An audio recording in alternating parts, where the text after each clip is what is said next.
25년 동안 대통령 5명의 요리를 담당했던 청와대 요리사가 한 TV 프로그램에 나와서 요리를 했습니다. 청와대에서 사용하는 그릇에 담아서 손님 대접하는 장면이 나왔습니다. 그 그릇조차도 특별했습니다.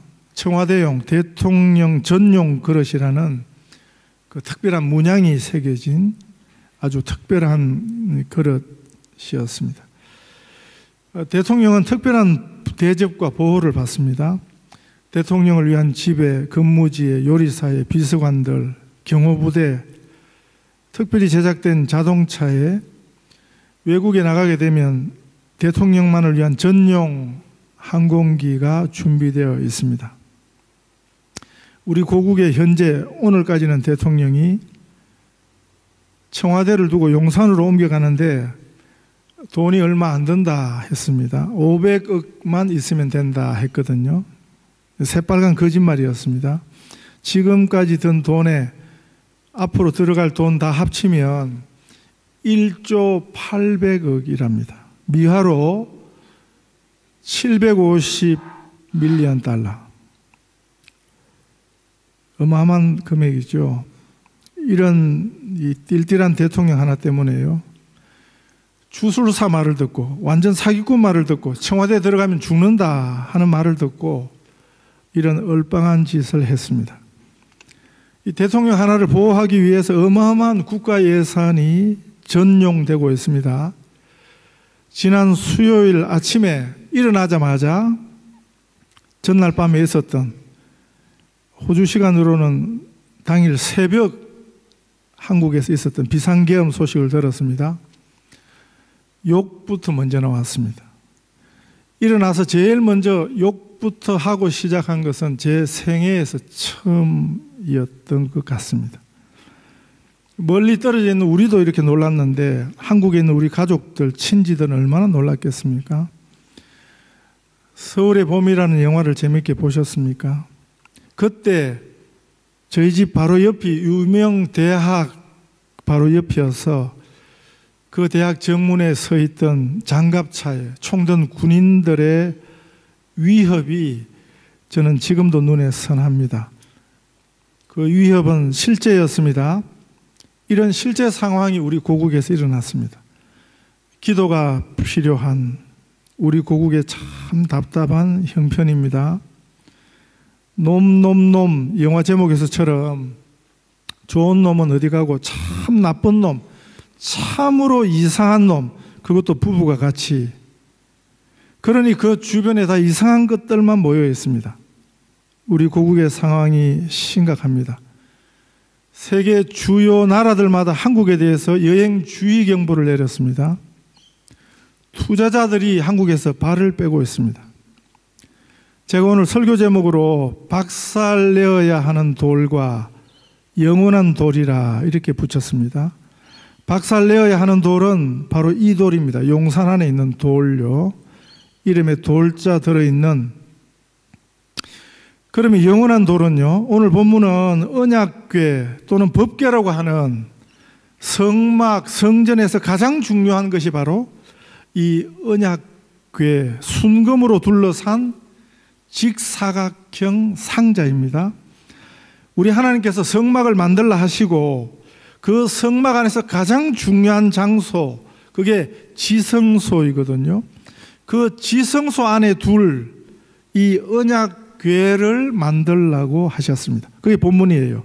그리고 그 디자인, 설계도를 하나님께서 직접 주셨습니다. 우리 하나님이 친히 설계하신 이 참 특별한 작품이 바로 이 언약궤입니다. 가로와 높이가 한 규빗 반이고요. 한 규빗은 45cm 정도입니다. 한 규빗 반이면 대충 계산하면 68cm, 대략 70cm 정도 생각해 보세요. 그리고 세로 길이가 2규빗 반입니다. 그러면 한 113cm 되거든요. 그렇게 크지도 않고 또 작지도 않은 상자입니다. 항공기 기내용으로 허용되는 캐리어백 사이즈가 요즘에 40cm, 20cm, 55cm거든요. 캐리어백을 2개 사두고 그걸 좀 길게 하면 바로 이 법궤, 언약궤 크기입니다. 놀랍게도 작은 사이즈로 만든, 흉내내어 만든 법궤를 테무에서 12불에 팔고 있습니다.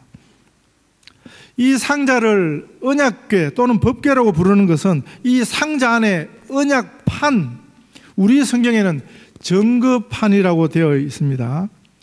이 언약의 법, 우리 하나님께서 모세를 통해서 이스라엘 백성들에게 주신 이 구약 성경 율법을 대표하는 바로 십계명의 말씀을 돌판에 새겨주신 이 법이죠. 이 언약의 판을 담아 두는 상자이기 때문에 그래서 언약궤 또는 법궤라고 부릅니다.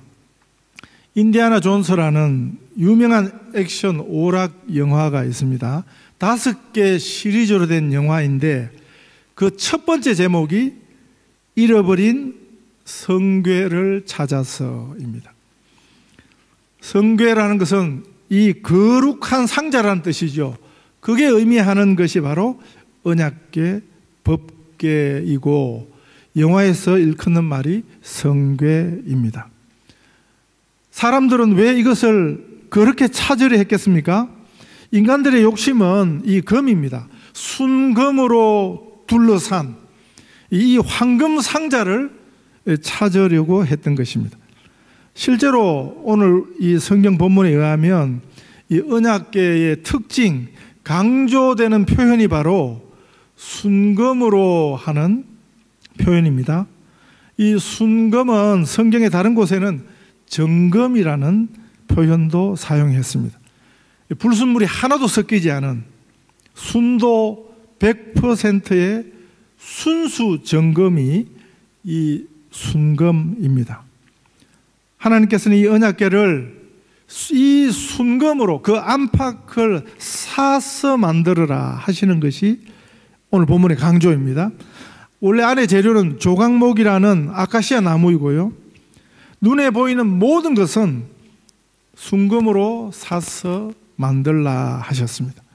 순금으로 그것을 사되 그 안팎을 사고 금태를 두르고 금고리 넷을 부어 만들어 금으로 사고 순금으로 속죄소를 만들되 금으로 그룹 둘을 속죄소 두 끝에 쳐서 만들라고 하셨습니다. 모서리 고리 4개도 순금으로 만들라 하셨고요. 이 고리 4개는 여기다 조각목 나무 짝대기, 역시 순금으로 옷을 입힌 이 짝대기를 끼워서 이동할 때 메고 갈 수 있도록 15절에 보면 채를 궤의 고리에 꿰인 대로 두고 빼내지 말지며 라고 하셨거든요. 언제든지 이동할 수 있도록 준비케 하신 것입니다. 이스라엘 백성들의 광야 여정에서 그 전 백성이 이동하고 멈추고 할 때 그 제일 앞에 이 언약궤가 최선봉에 섰습니다. 낮 동안에는 구름 기둥이 일어나면 그 구름 기둥을 따라서 이 언약궤를 맨 자들이 제일 앞서 나가고 그 뒤를 백성들이 따르게 하셨습니다. 하나님의 백성들이 그때나 그리고 오늘이나 우리가 생명 걸고 따라야 하는 것은 오직 하나님의 말씀입니다. 이것이 하나님의 자녀된 우리가 생명 얻는 길입니다. 우리가 사는 길입니다. 우리가 행복한 길입니다. 하나님 아버지 주신 책은 귀하고 중하신 말씀입니다. 이 말씀을 따라 사는 실패가 곧 우리 인생의 실패고요. 이 말씀을 따라 살면 성공인 것입니다. 17절에 속죄소라는 것은 이 언약궤 상자의 덮개 부분이거든요. 그런데 영어로는 멀시시트라고 되어 있습니다. 한글로 직역하면 자비의 보좌, 긍휼의 보좌라는 뜻입니다. 히브리 말로는 카포레트라는 말인데 덮는다, 가린다 하는 말입니다. 그냥 뚜껑, 덮개가 아니라 우리의 죄를 가리는 우리 하나님의 자비하심, 그 긍휼이 있는 보좌, 그 상징이 바로 이 속죄소입니다.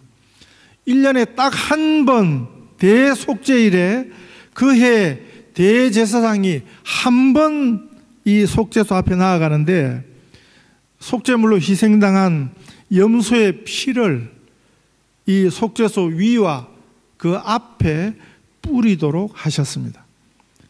온 백성의 죄 사함을 위해서요. 우리 하나님께서 이렇게 말씀하셨습니다. 바로 우리 죄를 가리시는 우리 하나님의 그 자비하심, 죄인을 용서하시는 그 자리, 은혜의 보좌, 자비의 보좌가 바로 이 속죄소의 의미입니다. 조금 전에 우리가 찬송을 함께 했습니다. 보혈을 지나 하나님 품으로, 보혈을 지나 아버지 품으로 한 걸음씩 나가네. 존귀한 주 보혈이 내 영을 새롭게 하시네. 바로 이 주의 보혈을 상징하는 것이 바로 속죄소입니다. 구약 그 시대에는 그 은혜의 보좌 앞으로 1년에 단 한 번만 나갈 수 있었습니다. 그런데 지금 우리는요, 매일 날마다 숨 쉬는 순간마다 존귀한 주 보혈을 지나 우리 아버지 하나님 품으로 나아갈 수 있습니다. 이 속죄소 위에 순금으로 천사 둘의 형상을 양 끝에 만들어 세우고 역시 금으로 된 그 천사의 날개로 이 언약궤를 덮어서 가리도록 하셨습니다. 인간들이 우리는 순금을 참 좋아합니다. 그렇듯이 우리 하나님께서도 순금을 좋아하시는가? 그걸 보여주는가? 그렇지는 않고요. 성경에서 이 순금, 정금은 두 가지 상징이 있습니다. 하나는 깨끗함, 순전함의 상징이고요. 다른 하나는 영원함의 상징입니다. 이 둘을 합치면 영원한 정결이지요. 영원한 진리에 대한 상징이지요. 원래 결혼식 예물은 순금 반지였습니다. 영원한 사랑, 언약, 약속의 상징이지요. 그런데 언제부터 다이어로 바뀌고 다이어 굵기를 따져가지고 얼마나 비싸냐 하며 그 값을 따지는 천박함이 우리 안에 들어왔습니다. 순금보다 더 중요한 것은 이 영원한 정결입니다. 거짓 없는 진실, 진리의 상징이 강조하는 이 본질은 바로 이 언약궤 안에 든 돌판입니다. 더 정확하게 이 돌판에 새겨주신 우리 하나님의 말씀입니다. 그 이름에 돌자가 들어있는 이 돌대가리 대통령, 그게 귀하다고 그렇게 돈을 들여서 둘러싸서 보호하면 뭐합니까? 그 돌은 끄집어내어 박살을 내야 하는 돌이고요. 이 언약궤 안에 담긴 돌은 순금은 불타 녹아 없어질지라도 절대 변하지 않는 영원하신 우리 하나님의 말씀을 새긴 돌입니다. 이 돌에 새기는 것도 영원성의 상징이지요.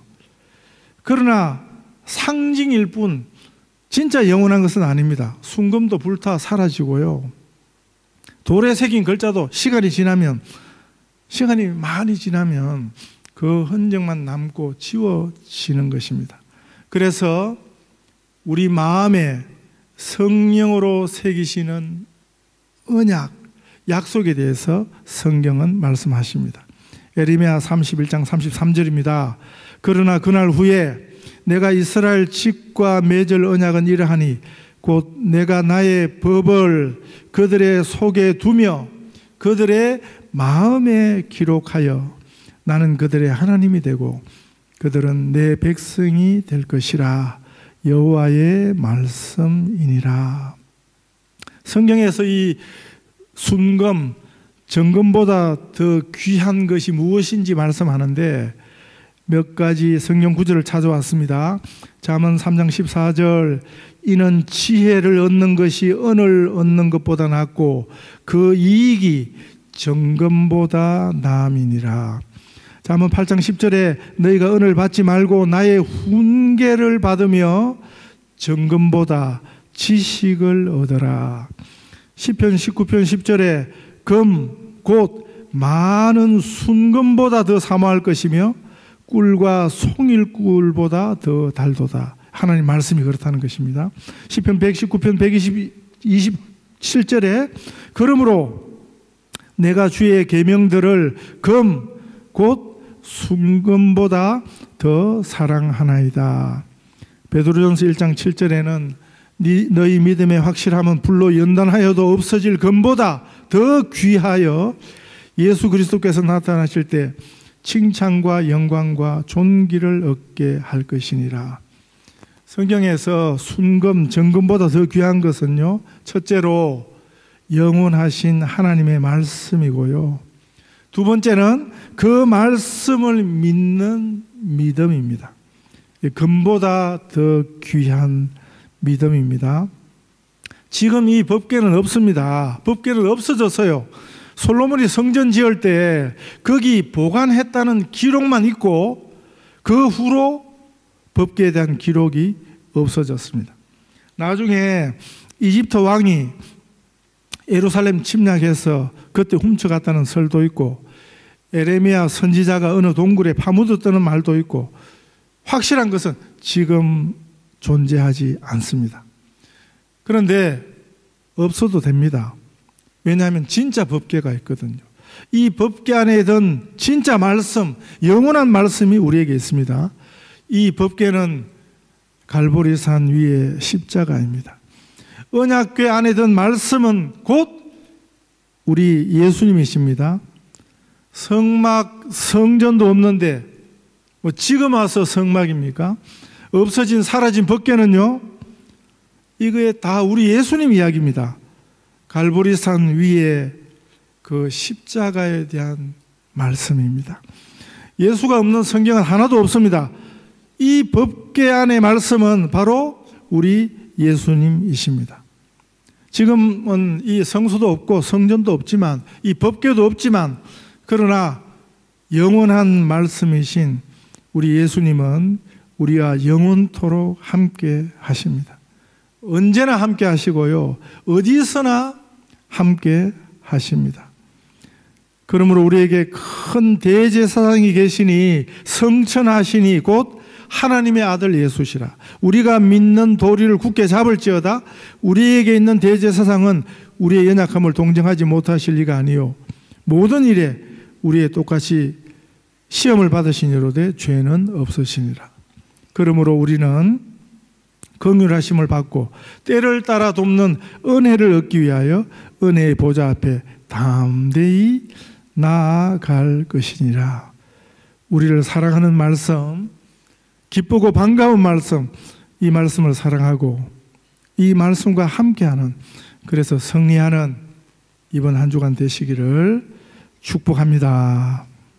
기도하십시다. 참 좋으신 아버지 하나님, 하나님 은혜를 감사합니다. 귀한 말씀, 말씀 자체이신 예수님을 우리에게 보내어 주시고 이 말씀이 우리와 늘 함께 영원토록 변하지 않는 말씀 되도록 우리의 마음에, 우리의 신비에 새겨주신 것을 감사드립니다. 이 말씀 품고 살게 하옵소서. 이 말씀을 기뻐하며 이 말씀을 즐거워하며 그래서 예수님과 동행하는, 그래서 믿음으로 승리하는 이번 한 주간 우리 온 성도들 되게 하여 주시옵소서. 예수님 이름으로 기도하옵나이다.